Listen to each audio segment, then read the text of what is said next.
मूल अधिकार के अंतर्गत हम पढ़ेंगे धार्मिक स्वतंत्रता। धार्मिक स्वतंत्रता का वर्णन आर्टिकल 25 से लेकर के आर्टिकल 28 तक है। आर्टिकल 25 से लेकर के आर्टिकल 25 से आर्टिकल 28 तक धार्मिक स्वतंत्रता के बारे में वर्णन किया गया है। तो आर्टिकल 25 क्या है? आर्टिकल 25 है अंतःकरण के धर्म के अबाध रूप से मानने, आचरण और प्रचार करने की स्वतंत्रता। क्या है? अंतःकरण के धर्म के अबाध रूप से मानने, आचरण और प्रचार करने की स्वतंत्रता। मूल संविधान में जब हम देखते हैं, मूल संविधान को पढ़ते हैं एक बार, तो समझ में कुछ भी नहीं आता, लेकिन जब थोड़ा आप ध्यान से पढ़ेंगे, एक एक शब्द का एक्सप्लेनेशन निकालेंगे, तो एकदम ही सरल हो जाता है, एकदम क्लियर हो जाता है। तो इसलिए आप जब पहली बार संविधान पढ़ेंगे, नए बच्चों के लिए मैं बोल रहा हूँ, उनके लिए लॉन्ग वीडियो देखना बहुत ज़रूरी होता है। लॉन्ग वीडियो देखना बहुत ज़रूरी होता है। हम जैसे जो टीचर एकदम सरल भाषा में पढ़ाते हैं, आप जब बड़े लेवल पे जाएंगे, जब लिंकेज करना सिखाएंगे, जब लिंकेज करना आपको सिखाया जाता है, तो आपको वहाँ प्रॉब्लम होने लगेगी। इसलिए आप पहले एकदम प्रारंभिक लेवल पर पढ़िए, जिसको प्राइमरी लेवल कहते हैं।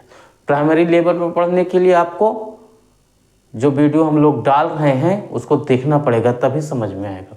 नहीं तो आप संविधान खोलेंगे, तुरंत देखेंगे अंतःकरण की धर्म के अबाध रूप से मान्य, आचरण और प्रचार करने की स्वतंत्रता। तो अंतःकरण की क्या है, धर्म क्या है, अबाध रूप से क्या है, तो आप समझ ही नहीं पाएंगे, उसको क्लियर ही नहीं कर पाएंगे। तो इसलिए आप समझने का प्रयास कीजिए। तो यहाँ देखिए, अंतःकरण के धर्म के अबाध रूप से मान्य, आचरण और प्रचार करने की स्वतंत्रता। तो अंतःकरण, अंतःकरण का मतलब होता है कि एकदम अंदर से, जो चीज़ अंदर ही सोचा जा सकता है। अर्थात हम स्वतंत्र हैं, अपनी इच्छा का पालन करने में स्वतंत्र हैं, हम पर कोई बाध्यता नहीं है। हमारे यहाँ, जैसा कि हम जानते हैं, हमारे यहाँ एक धर्म नहीं, अनेकों धर्म हैं, अनेकों जातियां हैं। भारत में विविधता में एकता, भारत को विविधता में एकता के लिए जाना जाता है।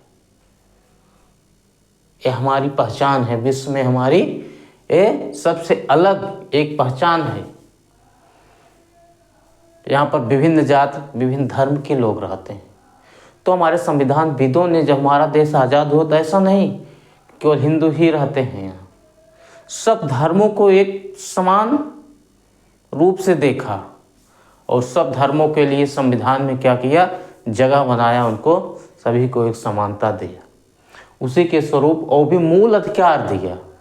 धर्मों को ऐसा नहीं कि हिंदू धर्म को मूल अधिकार में डाल दे और को नॉर्मली वैसे नियम बना, नहीं, सबके लिए, सभी धर्मों के लिए एक नियम बनाया।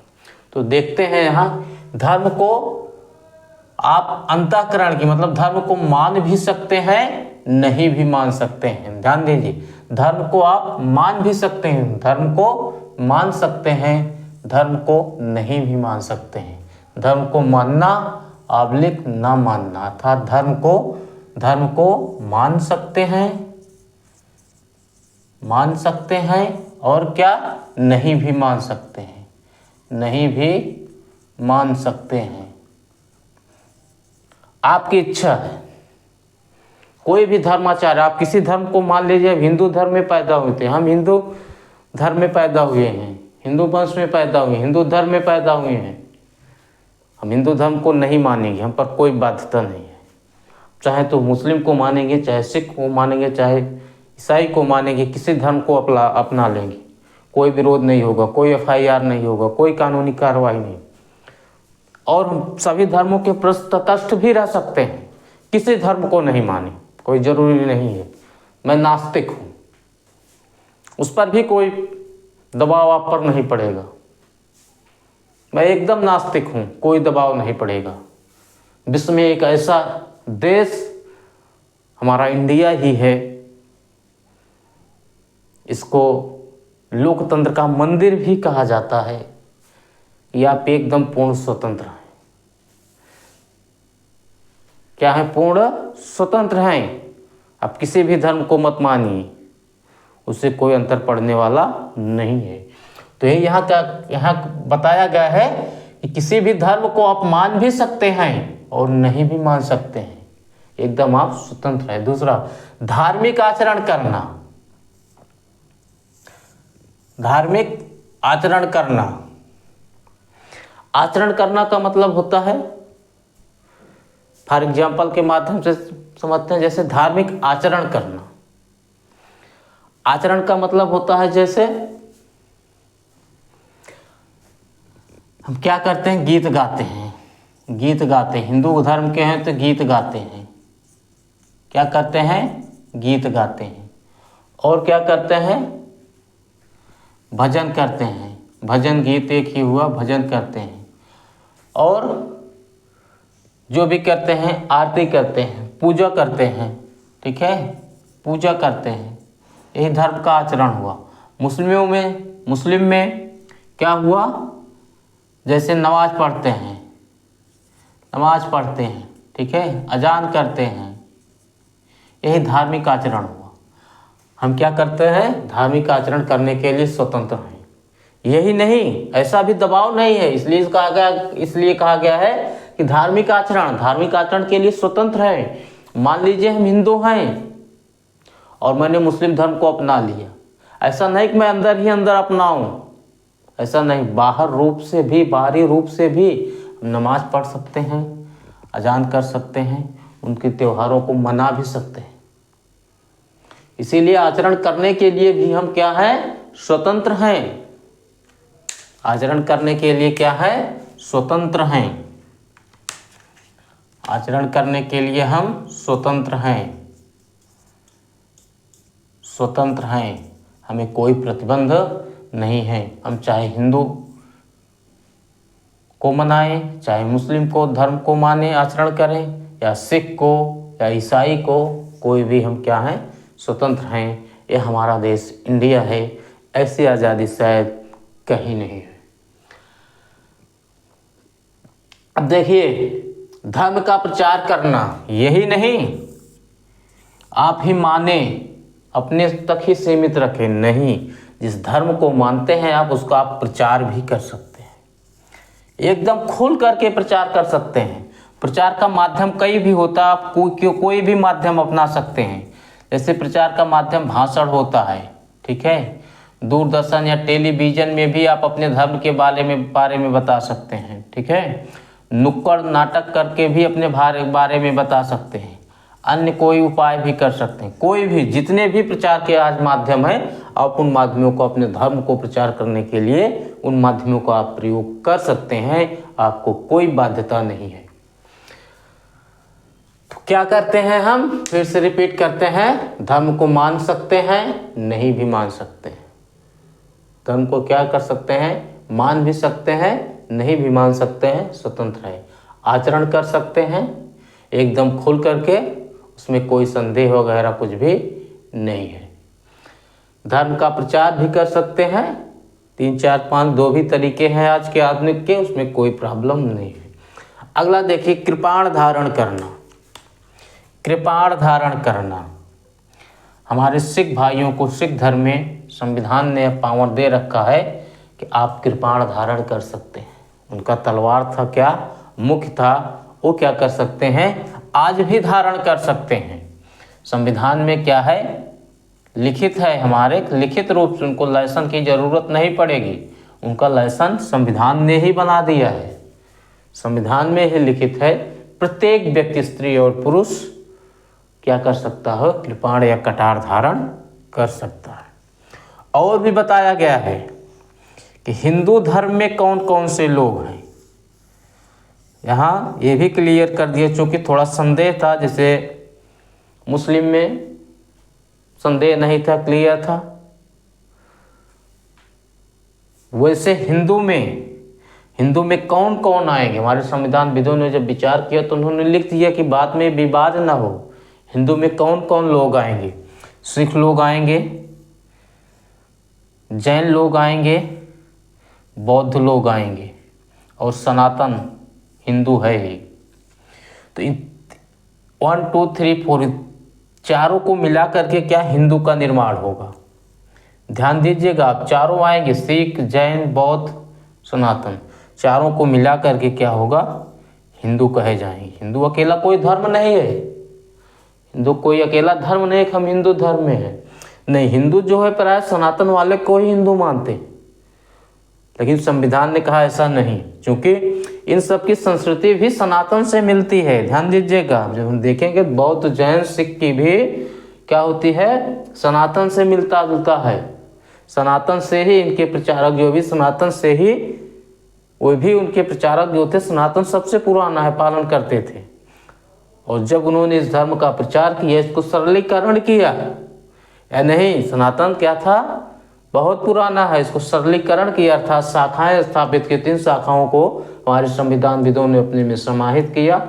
हिंदू कुल मिला करके 4 लोगों को मिला करके हिंदू परिभाषित किया गया। अब हम अगले आर्टिकल देखेंगे, आर्टिकल 26। आर्टिकल 26 है धार्मिक मामले के प्रबंधन की स्वतंत्रता।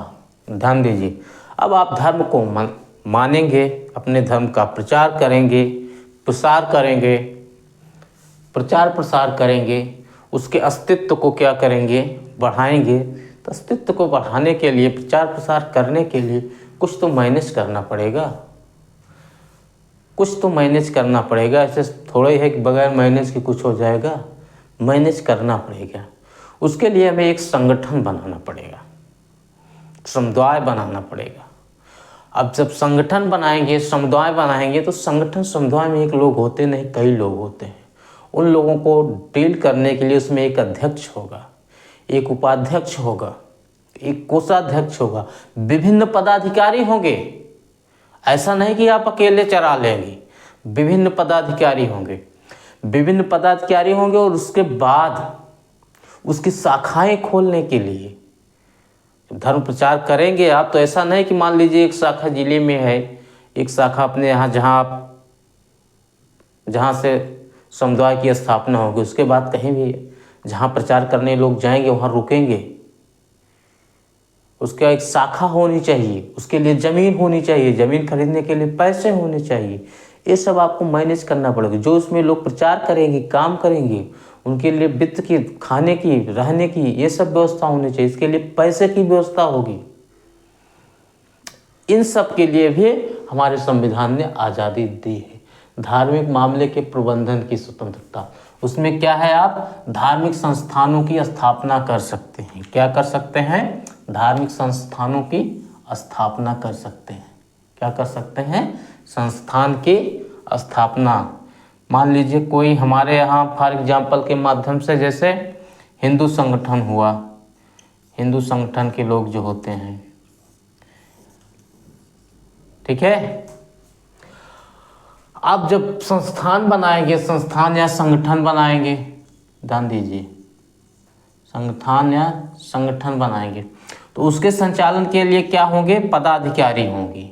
क्या होंगे, पदाधिकारी। पदाधिकारी जैसे अध्यक्ष होंगे, और उसके क्या होंगे, उपाध्यक्ष होंगे, और अन्य कोषाध्यक्ष होंगे जो धन को संभालता है, और अन्य ऐसे बहुत सारे पद उसमें होते हैं। शाखा प्रभारी होंगे, शाखा प्रभारी इत्यादि अन्य सारे पद उसमें सृजित किए जाएंगे। क्या होंगे, अन्य सारे पद सृजित किए जाएंगे, ताकि उन सभी कार्यों का संपादन हो सके। कार्यों का प्रबंधन, ध्यान दीजिए, ताकि कार्यों का संगठन बनेगा तो कार्यों का प्रबंधन होगा। कार्यों के प्रबंधन के लिए क्या होगा, कार्यों के प्रबंधन के लिए इन पदाधिकारियों की आवश्यकता पड़ेगी। ध्यान दीजिए, कार्यों के प्रबंधन के लिए पदाधिकारियों की आवश्यकता पड़ेगी। पदाधिकारी, पदाधिकारी, कार्यों के प्रबंधन के लिए पदाधिकारी की आवश्यकता होगी। अब ध्यान दीजिए, संगठन हुआ, अब पदाधिकारी हो गए, अब संपत्ति का अर्जन। ध्यान दीजिए, मुंह से तो काम होगा नहीं, पैसे लगेंगे, शाखाएं खुलेगी, शाखाओं पैसे से जमीन खरीदा जाएगा, किसी की जमीन हड़पा तो जाएगा नहीं। तो संपत्ति का अर्जन हमारे संविधान ने दिया है कि आप संपत्ति धर्म के नाम पर, उस संगठन के नाम पर आप चंदा बटोर भी सकते हैं, ले भी सकते हैं और संपत्ति बना सकते हैं। क्या कर सकते हैं आप? क्या कर सकते हैं? संपत्ति का क्रय विक्रय कर सकते हैं, क्रय विक्रय कर सकते हैं, इस पर कोई प्रतिबंध नहीं। आप संगठन बनाइए, संपत्ति के अर्जन के लिए चंदा लीजिए, उसको क्रय विक्रय कीजिए, पूर्ण स्वतंत्रता है। विधि के अनुसार, ध्यान दीजिएगा, विधि के अनुसार संपत्ति का संचालन होगा। ध्यान दीजिएगा, संपत्ति का जो क्रय विक्रय होगा, ऐसा नहीं संगठन के नाम पर होगा, लेकिन फ्री नहीं होगा। जैसा कि हम पर्सनल अपनी संपत्ति, कोई ज़मीन खरीदने जाते हैं, उसके लिए क्या होता है? टैक्स लगता है, सब लगता है। जितनी प्रक्रिया है पर्सनल खरीदने में, उतनी ही प्रक्रिया, वही विधि है इसमें भी, लेकिन क्या हो? संगठन के नाम पर हो गई, बस इतना अंतर है। विधि के अनुसार ही क्या होगा? संपत्ति का संचालन किया जाएगा, सब विधि के अनुसार ही होगा, जो भी विधि में है उसी के अनुसार ही होगा। इस प्रकार क्या कर सकते हैं हम? आर्टिकल 25 में क्या कर सकते हैं? धर्म को मान भी सकते हैं, नहीं भी मान सकते हैं, स्वतंत्र है, पूर्ण रूप से आचरण कर सकते हैं, प्रचार भी कर सकते हैं। हाँ, प्रचार कर सकते हैं। और यहाँ प्रचार करने के लिए क्या हो? एक सिस्टम रूप होना चाहिए। संस्थान की स्थापना कर सकते हैं, संगठन की, उसके कार्यों का भी मैनेज कर सकते हैं, उसकी आवश्यकता अनुसार संपत्ति क्या क्रय विक्रय भी कर सकते हैं। अब हम अगले आर्टिकल पढ़ेंगे, आर्टिकल 27।